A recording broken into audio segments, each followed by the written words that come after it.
क्या एक ऐसा देश भी हो सकता है जो अपने ही लोगों को अत्याचार के मुंह में ढकेल दे, जहां की सरकार की आंखों के सामने लॉ एंड ऑर्डर की धज्जियां उड़ा दी जाए और चुने गए बड़े बड़े नेता केवल इसका तमाशा देखते रहे। मतलब एक ऐसा देश जो सभी लोगों को बोलने और आराम से जीने की आजादी तो दे, लेकिन ये आजादी केवल देश के एक प्रांत तक ही सीमित रहे। ये कहानी है पाकिस्तान के सिंध रीजन की, जो कहने को पाकिस्तान का हिस्सा तो है, लेकिन अपने ही देश में इनकी हालत एक थर्ड क्लास सिटीजन से कम नहीं है। गरीबी, वायलेंस और भुखमरी जैसी कंडीशन से तो ये लोग लड़ ही रहे हैं, ऊपर से अपने ही देश की दूसरी मुस्लिम कम्युनिटी से भी इन्हें बचना है, जो दशकों से इनके खात्मे के मिशन पर निकले हुए हैं। कमाल की बात तो ये है साहब कि सरकार और मिलिट्री सब जानती है, लेकिन ना तो सिंध रीजन के इन लोगों को बचाने के लिए सरकार ने कोई कानून बनाया है, ना ही ऐसे गुनहगारों के खिलाफ सरकार ने कोई कदम उठाया है। आलम तो यह है कि सिंधी लोग अब सरकार के खिलाफ जाकर ही अपने लिए आवाज उठा रहे हैं। अब उन्हें इंसाफ नहीं बल्कि एक अलग देश की जरूरत है और इसे पाने के लिए अब वो हर कीमत चुकाने के लिए तैयार हैं। लेकिन यहाँ पर सवाल यह आता है कि आजादी के वक्त जिस सिंध प्रांत का पाकिस्तान ने दिल खोलकर स्वागत किया था, आखिर वहां के लोगों के साथ ऐसा व्यवहार क्यों हो रहा है? सिंध रीजन में आखिर ऐसा क्या ही हो गया जो अब ये पाकिस्तान से अलग होने की मांग कर रहा है? और क्या यहाँ भारत के पास कोई अपॉर्चुनिटी है कि वो इस हिस्से को अपने साथ मिला सकता है? जानेंगे सभी डिटेल्स को आज की इस वीडियो में। देखिए, ज्योग्राफिकली ये है पाकिस्तान का सिंध रीजन, जो आज सिंधु देश की मांग कर रहा है। मैप पर आप इसकी पोजीशनिंग में देखोगे तो ये आपको भारत के गुजरात और राजस्थान से सटा हुआ दिखाई देगा। लेकिन इनकी प्रॉब्लम यह है कि आज ये पाकिस्तान जैसे देश का हिस्सा है, जहां ये पाकिस्तानी तो कहलाते हैं, लेकिन इनकी आइडेंटिटी एक रिस्पेक्टफुल सिटीजन की नहीं है। दशकों से यहाँ पर रह रही कम्युनिटी न केवल बुरी तरह सप्रेस हो रही है, बल्कि वो तो ये भी कहने से पीछे नहीं रहते कि वो तो कभी पाकिस्तान का हिस्सा बनना ही नहीं चाहते थे। और 75 साल पहले पाकिस्तान ने जबरन उन्हें अपना हिस्सा बनाया। और तो और यहाँ के लोग केवल पाकिस्तान ही नहीं बल्कि चाइना के खिलाफ भी नजर आते हैं। इसी के चलते आज वो इस मोड़ पर खड़े हैं कि अलग देश बनाना ही उन्हें सबसे बढ़िया ऑप्शन लग रहा है। सिंध बनेगा सिंधु देश और आजादी के नारे आपको यहाँ हो रहे कई प्रोटेस्ट में सुनने को मिलेंगे। ये चाहते हैं कि सिंधियों द्वारा चलाया जा रहा सिंधु देश ही इन्हें डेवलपमेंट और रिस्पेक्टिव लाइफ दिला सकता है। लेकिन 78 सालों के सिंध रीजन के इतिहास में ऐसा क्या हुआ जो इन्हें ये कदम उठाना पड़ रहा है? इस सवाल का जवाब जानने के लिए चलिए थोड़ा इतिहास में पीछे चलते हैं और शुरुआत करते हैं सिंधियों की ओरिजिन से। देखिए, सिंधु देश या फिर यूं कह लीजिए कि सिंधी लोगों की सभ्यता, कल्चर, ट्रेडिशन हजारों साल पुराना है। इतना पुराना कि सिंधु घाटी सभ्यता से इनका इतिहास जुड़ा हुआ मिलता है। कई सोर्सेस तो ये भी बताते हैं कि इनका सबसे पहला मेंशन महाभारत के टाइम में हुआ था, जब सिंध के आर्यन राजा जयद्रथ ने भगवान श्री कृष्ण के साथ युद्ध किया। मतलब तब भी यहाँ एक सिविलाइजेशन एग्जिस्ट करती थी और आज से करीब 5000 साल पहले भी यहाँ पर विश्व की सबसे पुरानी सभ्यता सिंधु घाटी की सभ्यता अस्तित्व में रहा करती थी। बस यहीं से इनका कल्चर डेवलप होना शुरू हुआ और काफी हद तक आज भी इनके लाइफस्टाइल ट्रेडिशन में वो कल्चर जुड़ा हुआ है। तभी तो ये लोग बार बार इस बात पर फोकस करते हैं कि ये लोग ओल्डेस्ट इंडस वैली सिविलाइजेशन के नेटिव्स के वंशज हैं, या यूं कहें कि इन इंडस वैली सिविलाइजेशन की पूरी सोसाइटी ही सिंधियों की बनी हुई थी। खैर, अगर ऐसा था भी तो हिस्टोरियंस मानते हैं कि 2500 बीसी के बाद से वहां से ढेर सारे लोग ईस्ट की तरफ माइग्रेट होने लगे थे और फिर 1800 बीसीई में आते आते एक वक्त ऐसा भी था जब लगभग सभी हड़प्पन सिटीज खाली हो चुकी थी और इस सिविलाइजेशन का अंत हो चुका था। और इसी अंत के बाद शुरुआत हुई एक नई साम्राज्य की, जो 1500 बीसी के अराउंड पनपा।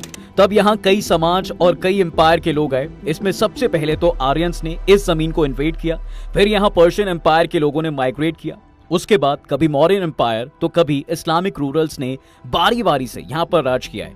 कुल मिलाकर ये कहा जा सकता है साहब कि सिंध में बहुत सी बैटल्स लड़ी गईं और इसी का नतीजा भी था कि 16th और 17th सेंचुरी में इसको मुगल्स और उसके बाद अलग अलग इंडिपेंडेंट डायनेस्टीज के द्वारा रूल किया गया। फिर लेट 16th सेंचुरी तक आते आते मुगल एम्परर अकबर ने इसको मुगल एम्पायर का पार्ट बना दिया और तब से ये एक लंबे समय तक मुगलों के राज का हिस्सा ही रहा। लेकिन ये सब तब बदल गया जब 1834 में सिंध की लास्ट इंडिपेंडेंट डायनेस्टी इसको ब्रिटिश के हाथों हार गई और उसके बाद तो सिंध सीधे सीधे ब्रिटिश के हाथों आ गया।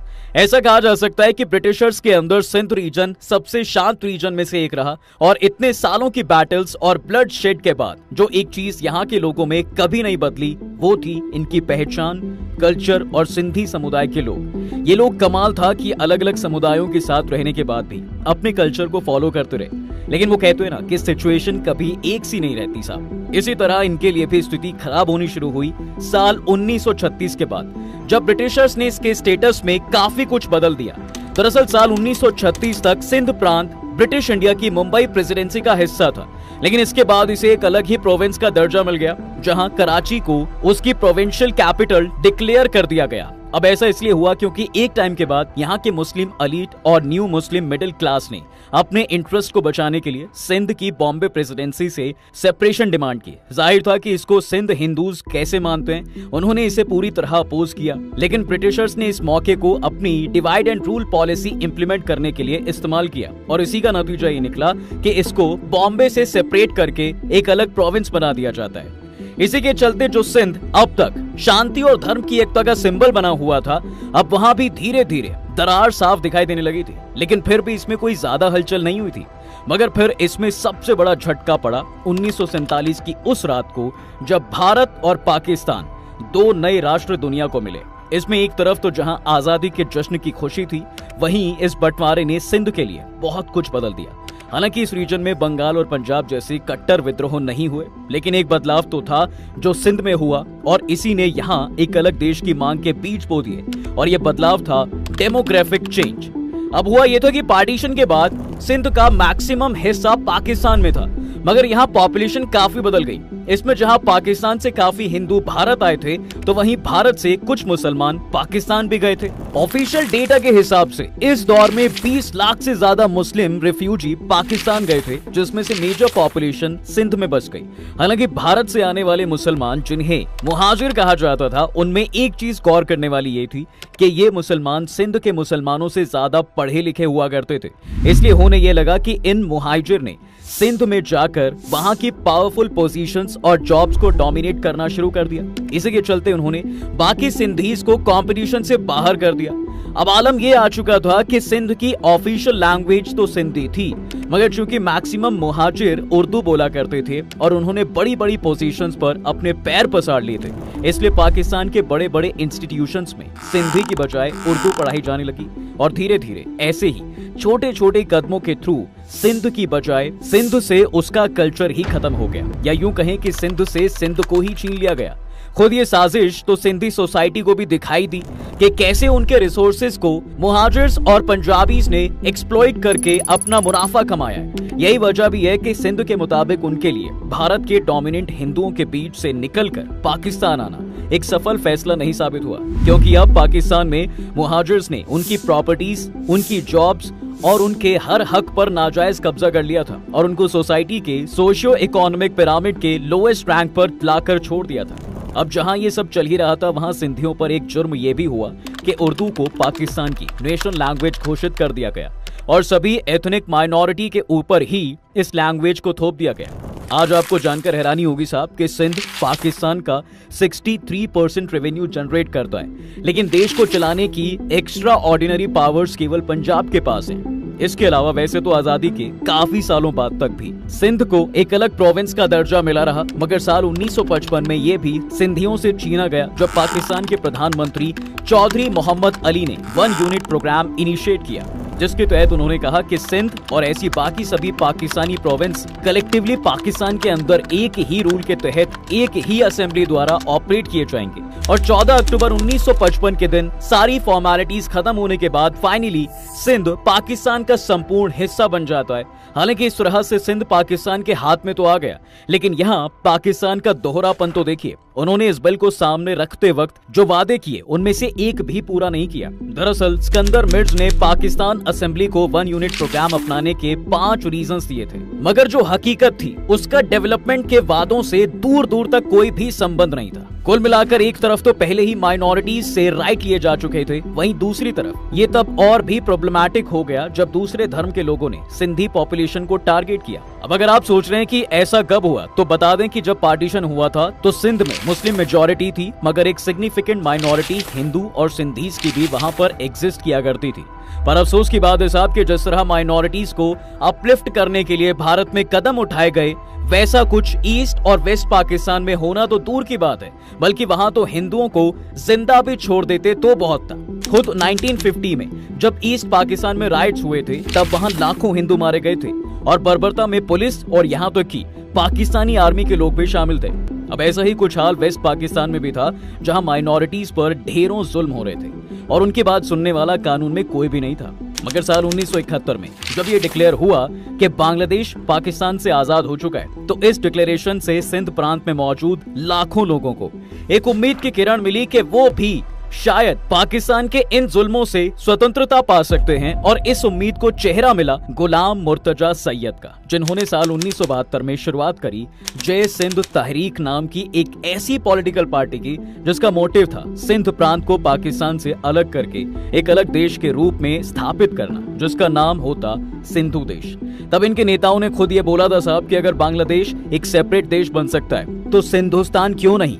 बस तब से लेकर आज तक अलग अलग जरिए से नेशनल और इंटरनेशनल लेवल पर सिंधीज लगातार अपनी मांगों को दुनिया तक पहुंचाने की कोशिश करते रहते हैं, मगर कई बार पाकिस्तान की खुद की सरकार या तो उनको दबा देती है या फिर उन पॉलिटिकल पार्टीज को बैन कर देती है। ऐसे ही एक्टिविस्ट गुलाम हुसैन सब्र ने एक बार कहा था कि बांग्लादेश की तरह ही पाकिस्तान में मौजूद सिंधियों का भी एथनिक और कल्चरल जनसंहार किया जा रहा है। ये बात गलत नहीं है। इस विषय पर कई मीडिया कंपनीज आर्टिकल भी पब्लिश कर चुकी हैं। खुद जरा इस आर्टिकल को देखिए, जिसमें सिंध प्रोविंस की कहानी लिखी हुई है। इसके मुताबिक साल 2022 में 18 साल की एक हिंदू लड़की पूजा को वाशिद लसहारी ने तंग किया, जो कि पॉलिटिकली एक पावरफुल मुस्लिम फैमिली से ताल्लुक रखता था।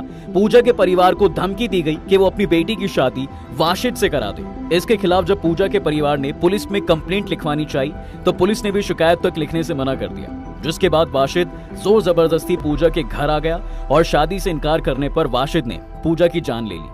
अब ये अकेला मामला तो है नहीं जहां सिंधी माइनॉरिटीज को जोर जबरदस्ती सप्रेस किया जाता है, बल्कि रिंकल कुमारी नाम की एक और लड़की का केस सुनने को मिलता है, जिससे फोर्सली इस्लाम में कन्वर्ट करके नवीद शाह से उसकी शादी करा दी गई, जिनकी पहले से बीवी और बच्चे थे।